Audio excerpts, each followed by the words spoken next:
শুভ সকাল, good morning প্রিয় বন্ধুরা। আজ আরেকটি নতুন ব্লগ নিয়ে তোমাদের সাথে চলে এসেছি।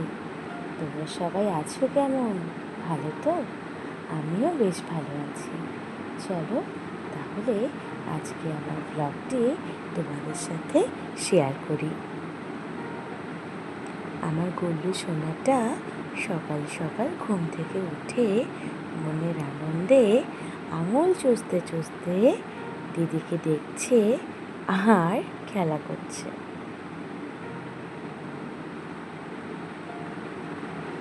বাইরে কিন্তু বেশ সুন্দর হাওয়া দিচ্ছিল, আর ওয়েদারটাও আজকে বেশ ঝকঝকে। এরকম সুন্দর ঝকঝকে ওয়েদারে মনটা কি আর ঝকঝকে না হয়ে পারে? আর সঙ্গে যদি থাকে এরকম একজন দুষ্টু মিষ্টি, তাহলে তো আর কোনো কথাই নেই।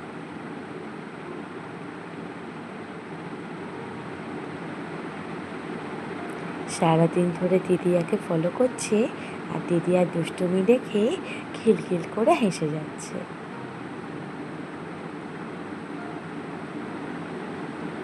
আমার ছোট্ট গুল্লু সোনা। দাদা আর দিদুন বাড়িতে দাদা আর দিদুন না থাকার কারণে আমার গুল্লু সোনা আর মিষ্টি সোনা কিন্তু দাদা আর দিদুনকে খুব মিস করে। সত্যি বলতে, যদি আমার মা বাবা এখন বাড়িতে থাকতো, তাহলে আমার মিষ্টি সোনা আর গুল্লু সোনাকে কতটা যে আদর আর যত্ন করতো তার আর বলার অপেক্ষা রাখে না। যাই হোক, সময়ের অপেক্ষা। ভগবান করুক যেন খুব তাড়াতাড়ি আমার মা সুস্থ হয়ে আমাদের বাড়ি চলে আসেন, আর আমার বাবাও যেন মাকে খুব তাড়াতাড়ি আমাদের বাড়িতে নিয়ে চলে আসতে পারেন। ভগবানের কাছে এই প্রার্থনাই করি। এরপরে সকাল সকাল মিষ্টি মাম্মামের জন্য মধুর চা আর আমার জন্য লিকার চা নিয়ে আমার সকালটা শুরু করলাম। আমার গুল্লু সোনা কিছু সেরকম বাইরের এরকম কোনো খাবার ওকে না দিলেও ওর কিন্তু সমানে পাশে কেউ খেতে থাকলে সেই দিকে তাকিয়ে ঠোঁট চাটতে থাকে। যাই হোক, সব তো আর ছোটো বাচ্চাদের দিতে নেই, যতটুকুনি দেওয়া সম্ভব ততটুকুনি দিচ্ছি। আস্তে আস্তে বড় হোক, তারপরে তো সব খাবেই। আজকে রান্না করব পমফ্রেট মাছের ঝাল। আমরা যে উড়িষ্যাতে থাকি, সেখানে বেশ অনেক রকমের মাছ আমরা কিন্তু ওখানে অ্যাভেলেবেল পাই না। ঠিক সেই কারণেই আমরা উড়িষ্যাতে থাকলে সমানে দিন গুনতে থাকি যে কবে আমরা ওয়েস্ট বেঙ্গলে যাব, আর আমরা বাড়িতে গিয়ে সেখানে মনের মতন পছন্দ করে সমস্ত জিনিস, যেগুলো অনেক মাস ধরে অপেক্ষায় ছিলাম খাওয়ার, সেগুলি একে একে রান্না করে খাবো। এদিকে মাছগুলি ভাজতে দিয়ে দিয়েছিলাম, আর তার পাশাপাশি সকালে আজকে আমার আর মিষ্টি মাম্মামের জন্য যে ডিমটা সেদ্ধ করে নিয়েছিলাম সেটা ছুলে নিচ্ছিলাম। আর দেখতে দেখতে দুধটাও দিয়ে গিয়েছিল, সেজন্য দুধটা জালে বসিয়ে দিয়ে এসে মিষ্টি মাম্মামের কাছে ডিম সেদ্ধটা দিয়ে দিয়েছিলাম।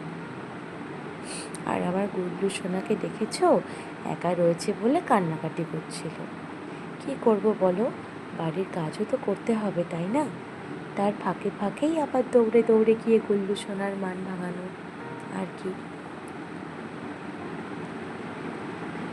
ব্যাস, এদিকে মাছগুলো ভাজা কমপ্লিট, আর মাছের ঝোল করার জন্য যে সমস্ত জিনিসগুলো রেডি করতে হবে সেগুলি আমি একে একে সমস্ত রেডি করে নিচ্ছিলাম।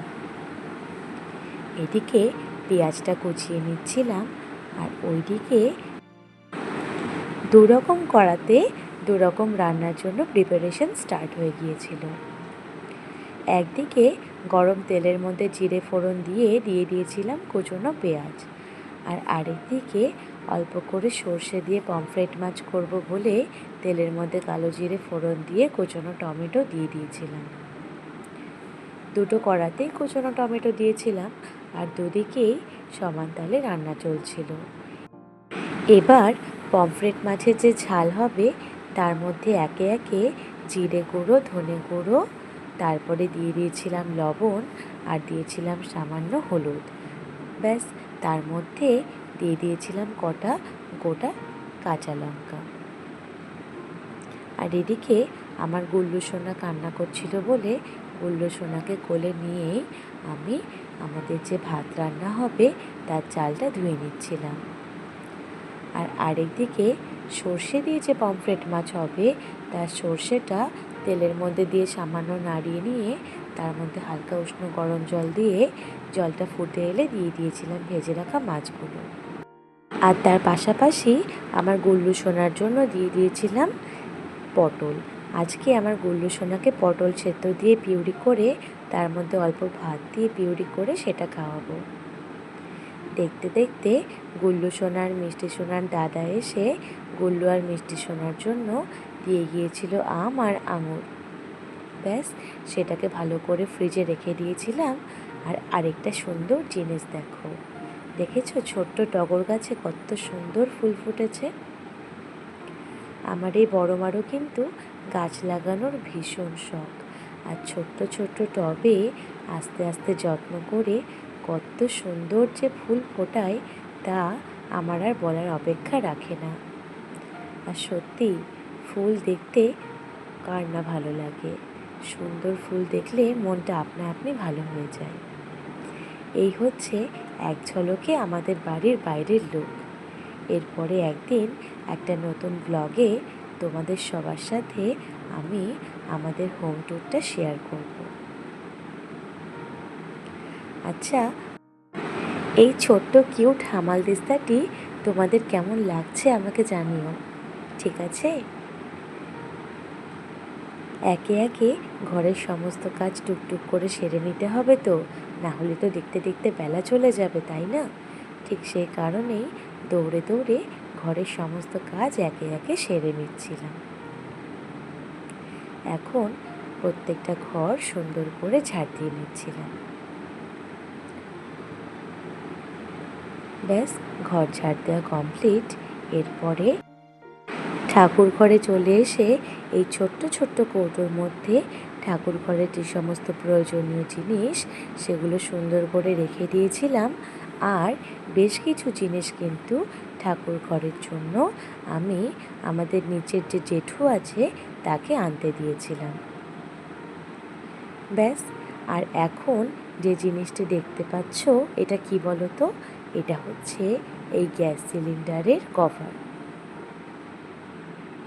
সত্যি বলতে গ্যাস সিলিন্ডারগুলো এতটাই দেখতে কীরকম একটা মনে হয় আমার একদমই ভালো লাগে না। ঠিক সেই কারণে আমি উড়িষ্যাতেও কিন্তু একটা গ্যাস সিলিন্ডারের কভার ইউজ করি, আর এই বাড়ির জন্য কিন্তু একটা অর্ডার করে নিয়ে এসেছিলাম সেই কারণে।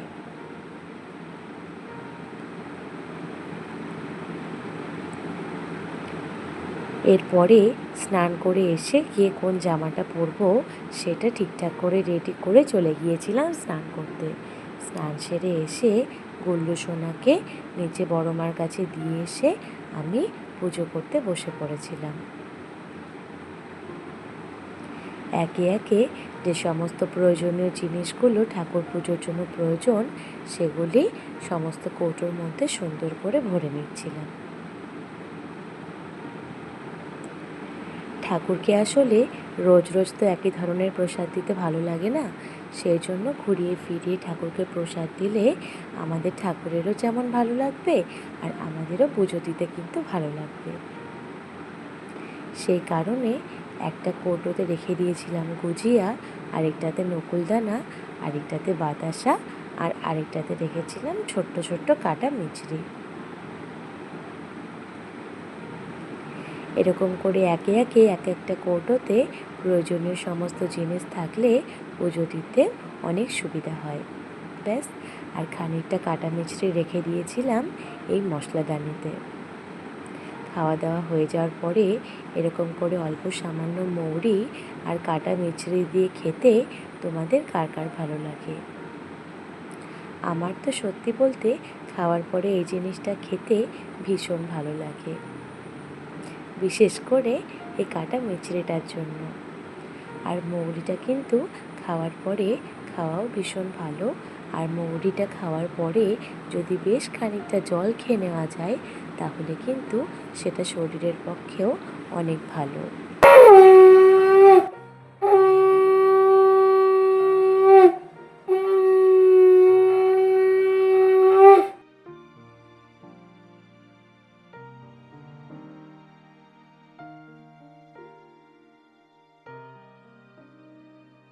পুজো সেরে আমি আর আমার মিষ্টি মাম্মাম খেতে বসে পড়েছিলাম। চলো তাহলে আমরা খেয়ে নিই। এরপরে গুল্লু সোনাকে নিচের ঘরের বড় মার কাছ থেকে এনে আমি আমার গুল্লু সোনাকে খাওয়াতে বসিয়ে দিয়েছিলাম। আমার গুল্লু সোনাকে এখন আমি পটল সেদ্ধ আর ভাত দিয়ে পিউরি বানিয়ে সেটা খাইয়ে দিচ্ছিলাম। আমার গুল্লু সোনার খাবারে কিন্তু আমি কোনো রকম বাটার বা ঘি বা কোনো রকম লবণ ইউজ করি না। একদম ছোট বাচ্চাদেরকে যতটা সম্ভব এই ধরনের জিনিসপত্র অ্যাভয়েড করানোটাই ভালো। ব্যাস, তারপরে দুজনকে ঘুম পাড়িয়ে দিয়েছিলাম। আর দেখতে দেখতে সন্ধ্যা হয়ে যাওয়াতে তারপরে কিন্তু টুক করে চলে এসেছিল আমাদের হিউ সোনা, আর চলে এসেছিল আমার মিষ্টি মাম্মাম আর গুল্লু সোনার মিমি আর দাদাই।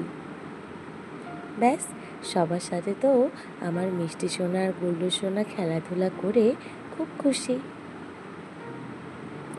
তারপরে রাতের খাওয়া দাওয়া সেরে আমরা সবাই ঘুমিয়ে পড়েছিলাম। শুভরাত্রি বন্ধুরা, ভালো থেকো সবাই।